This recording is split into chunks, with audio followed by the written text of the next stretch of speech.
homme français vu par une femme russe. Ça t'intéresse?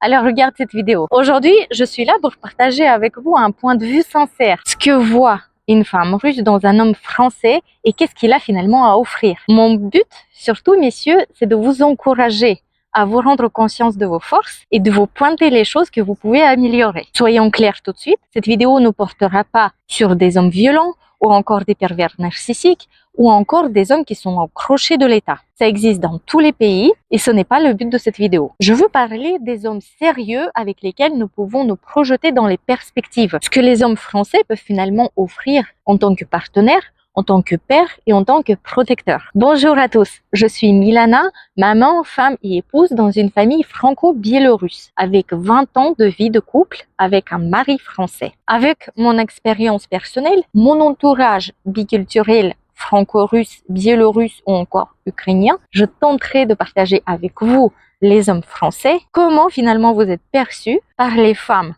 des ex-pays de RSS, notamment russes, biélorusses ou encore ukrainiennes. 3 points essentiels seront positifs et 3 points essentiels seront négatifs. Et ces points positifs et négatifs seront perçus finalement d'un point de vue d'une femme russe qui a une mentalité assez particulière et des attentes assez particulières d'un homme. Cette vision est influencée par des contextes historiques et culturels. Il faut savoir qu'en Russie et dans les autres pays d'ex-URSS, les relations sérieuses sont plutôt orientées de fait vers un mariage. Les femmes russes recherchent un partenaire qui est capable de lui offrir la stabilité, force, masculinité et protection, tout en prenant les responsabilités de l'avenir des enfants. Cette vision est aussi marquée souvent par des guerres où les femmes, elles ont dû se débrouiller seules, développant les capacités à subvenir aux besoins des enfants, être indépendantes et très fortes elles-mêmes. Ce qui explique que les femmes russes voient plutôt dans un homme du sérieux, du solide et un soutien. Et c'est bien dans ce cadre-là que nous allons aborder le sujet. Commençons par les 3 points positifs de ce que j'aime chez les hommes français. Premier point, c'est que les hommes français sont des pères dévoués et intentionnés. L'un des aspects positifs des hommes français, c'est qu'ils sont très impliqués dans leur famille. En Russie, le rôle du père est souvent perçu comme un soutien financier, alors qu'en France, les pères jouent un rôle affectif et émotionnel pour les enfants. Les hommes français ne se contentent pas de jouer le rôle d'autorité ou encore de pourvoyeur, mais ils se montrent présents à toutes les étapes de la vie familiale. Pour les femmes russes, cette implication est perçue comme une qualité rare et très précieuse. En France, il n'est pas rare de voir les papas de changer les couches des enfants, les amener à l'école ou encore les accompagner dans les activités extrascolaires. Ce rôle de père, entre guillemets, moderne, renforce non seulement la relation entre l'enfant et le parent, mais contribue aussi à une vie familiale équilibrée. Si nous prenons les statistiques, ça en dit long. 80% des hommes français sont présents à l'accouchement de leur femme. Et ça témoigne un investissement dès le début. Et pourquoi c'est un point positif pour les femmes russes? Eh bien parce que pour les femmes russes, leur progéniture est une priorité absolue. D'où l'importance de voir un homme participer pleinement à l'éducation et à l'épanouissement des enfants. Deuxième chose que j'apprécie chez les hommes français, c'est l'intellect et l'élégance. La finesse des hommes français ne se limite pas à l'apparence. Elle englobe aussi une certaine finesse dans la manière de vivre. Ils savent comment s'habiller avec goût, que ce soit en costume ou encore en uniforme. Un exemple, une fois, ma tante est venue en France pour les vacances au mois de juillet. Nous sommes allés au feu d'artifice et elle a vu une colonne de CRS lors d'un 14 juillet passer devant nous. Elle a été complètement éblouie par la beauté de ces hommes. Élégants, élancés, fiers, et ils se montraient en même temps très ouverts avec les touristes, contrairement aux militaires ou aux policiers russes, qui sont très beaux et élancés, mais bien moins souriants. Encore une fois, avec ma maman, nous sommes allés à Paris et nous sommes promenés à côté de l'ambassade russe. Nous avons vu passer des chars avec des soldats. Mais quelle élégance masculine! Une beauté physique accompagnée d'un uniforme. Mon mari est un ancien commando et un casque bleu de l'armée française. Et ça a apporté vraiment un point non négligeable dès le début de notre relation. Cette élégance à les militaires porte des fruits encore aujourd'hui dans notre famille. Ça apporte une prestance et une certaine élégance qui entretient notre couple. Au-delà de ça, je trouve que les hommes français se distinguent particulièrement par leur culture générale. Ils peuvent facilement aborder des sujets variés, allant de la politique, passant par l'art, philosophie ou encore la littérature. Et cette richesse culturelle est particulièrement appréciée par les femmes russes qui ont un grand respect pour l'instruction et le savoir. Et enfin, au-delà des discussions et des apparences, la capacité des hommes français à nourrir intellectuellement leur famille favorise un environnement où la curiosité et l'apprentissage sont valorisés. Les hommes français n'hésitent pas à envoyer leurs enfants dans les écoles privées, à les inscrire dans les activités sportives qui créent un environnement propice au développement intellectuel des enfants que les femmes russes recherchent. Les hommes français contribuent à créer une atmosphère à l'intérieur de foyers où les enfants peuvent grandir dans un environnement où les deux parents sont ouverts d'esprit, prêts à discuter et explorer le monde avec eux. Et ce qui fait que les hommes français ont une excellente génétique pour concevoir les enfants. Troisième chose que j'apprécie chez les hommes français, c'est bien sûr le talent culinaire. Et cette tradition culinaire est ancrée depuis plusieurs générations, ce qui crée de fait un véritable héritage familial. Et ici, c'est bien plus que la préparation d'un simple repas. Pour une femme russe, il est clairement visible que dans la préparation de ce repas, l'homme prend à cœur le bien-être de sa famille. Il participe finalement à des moments clés pour renforcer les liens qu'il y a entre les parents et les enfants. Exemple, ma maman est avec un homme français qui cuisine à merveille. Mon mari se distingue aussi par des talents culinaires. Nous avons également des amis français qui partagent leur vie avec des femmes russes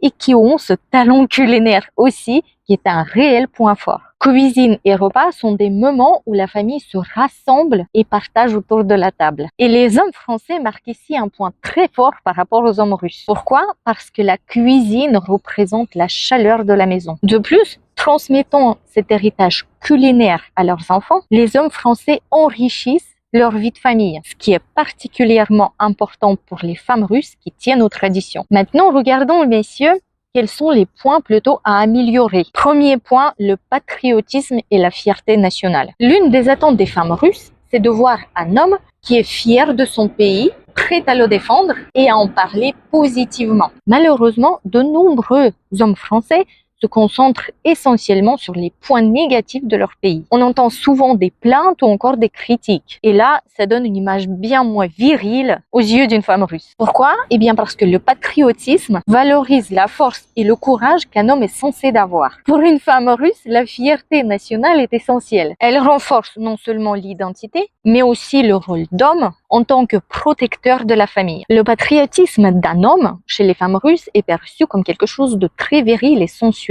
Pourquoi? Eh bien parce que ça montre la capacité d'un homme à défendre ce qu'on aime. Contrairement aux hommes français, les hommes russes sont élevés dans le patriotisme, tant dans les familles que sur les bancs de l'école. De ce fait, les femmes russes ont bien du mal à comprendre comment les hommes français avec une si grande histoire et culture comme celle de la France ont du mal à exprimer cette fierté. Et attention, ici il ne s'agit pas du tout de soutenir le gouvernement quel qu'il soit. On parle bien de la culture, de l'histoire, de la langue et de l'identité de ce qu'on est. Alors messieurs, encouragez et cultiver un sentiment de fierté qui peut transformer cette dynamique. Parler de la richesse de la gastronomie, de l'art, de la culture peut non seulement renforcer votre confiance en vous, mais aussi séduire les femmes russes. Parce que les femmes russes aiment et admirent les hommes qui défendent leur pays et qui défendent leurs racines. Deuxième point négatif que je vois chez les hommes français, c'est la vision du mariage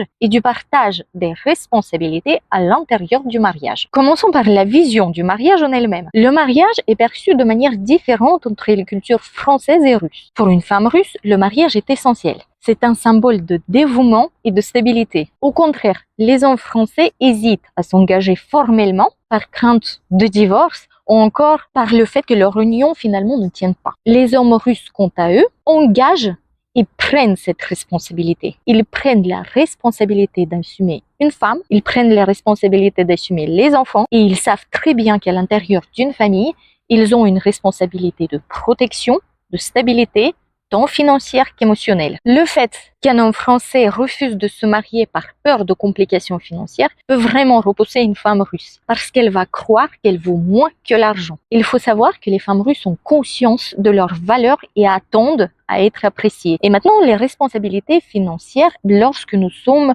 dans un couple, disons, sérieux, vu à la française. Comme j'ai expliqué, dans la culture russe, les femmes attendent d'un homme qu'il prenne les responsabilités financières du foyer. Ça veut dire quoi? Ça veut dire que même si deux membres dans un couple, homme et femme, s'épanouissent professionnellement, la dynamique financière est bien définie. L'argent de l'homme est destiné à la famille, tandis que l'argent que gagne la femme lui appartient. En France, les hommes ne prennent plus cette responsabilité. Il n'est pas rare de voir en France des couples avec plusieurs enfants qui ne sont ni mariés, qui n'ont ni compte en commun. Les comptes sont séparés, qui enlèvent aux yeux d'une femme russe la virilité à un homme, parce que ça l'éloigne de son rôle traditionnel de protecteur. Et troisième point négatif chez vous les messieurs français, c'est le manque de galanterie à la russe et l'attitude envers les femmes. La galanterie est une valeur que les femmes russes apprécient énormément et qui se perd au fil des générations chez des hommes français. Mais quel dommage! Dans la culture russe, un homme est attendu pour prendre soin de sa partenaire et des femmes qui l'entourent. Par exemple, quand je vais à la salle de sport, je remarque qu'aucun homme n'aide à me porter des bancs ou des charges lourdes. Et ça semble tellement évident dans la culture russe. Prenons par exemple Moscou, une ville avec pratiquement bientôt 15 millions d'habitants. C'est une grande ville où personne ne se connaît. Il n'est pas rare de voir un homme de prendre la valise d'une femme, de la porter en haut des escaliers sans rien attendre en retour, même pas un merci. Pour lui, c'est tout simplement naturel. De plus, il n'est pas rare de voir en France que rentrant dans le métro, on voit des hommes assis alors que les femmes, les personnes âgées ou des enfants sont debout. Une telle attitude est complètement impensable, même dans les grandes villes comme Moscou. Ce manque de respect enlève clairement toute la virilité d'un homme français aux yeux d'une femme russe. Et en plus, ça peut susciter des doutes quant à la capacité des hommes français à éduquer convenablement leurs enfants. Et enfin, en France, il n'est pas rare de voir les femmes à payer au restaurant. Et mon Dieu, au premier rendez-vous, les femmes sortent leur porte-monnaie et les hommes les laissent faire. Ce comportement enlève, sachez messieurs, beaucoup de masculinité. Pourquoi? Eh bien, aux yeux d'une femme russe, vous perdez votre rôle de pourvoyeur et des hommes capables à apporter des mammouths dans la grotte. Pour clore cette vidéo, les hommes français, mes amours et mes chéris, je tiens à souligner que vous avez déjà beaucoup de qualités exceptionnelles pour une vie de famille. Vous êtes des parents attentifs, élégants, intelligents et cerise sur le gâteau, vous êtes des bons cuisiniers. Ces qualités font de vous des hommes admirables et capables d'apporter une contribution précieuse à vos familles. Mais n'oubliez pas l'importance de la fierté envers votre pays. Croyez en l'importance du mariage comme un symbole de stabilité et de confiance. Et n'oubliez jamais l'art de la galanterie. Ces gestes pourtant simples, mais tellement significatifs, sont des moyens puissants pour renforcer des relations et finalement montrer à vos partenaires qu'ils sont chéris et appréciés. Vous avez, les hommes français, tout le potentiel pour devenir des hommes que vos femmes et vos enfants vont respecter et admirer. Alors portez ces valeurs avec fierté. À bientôt!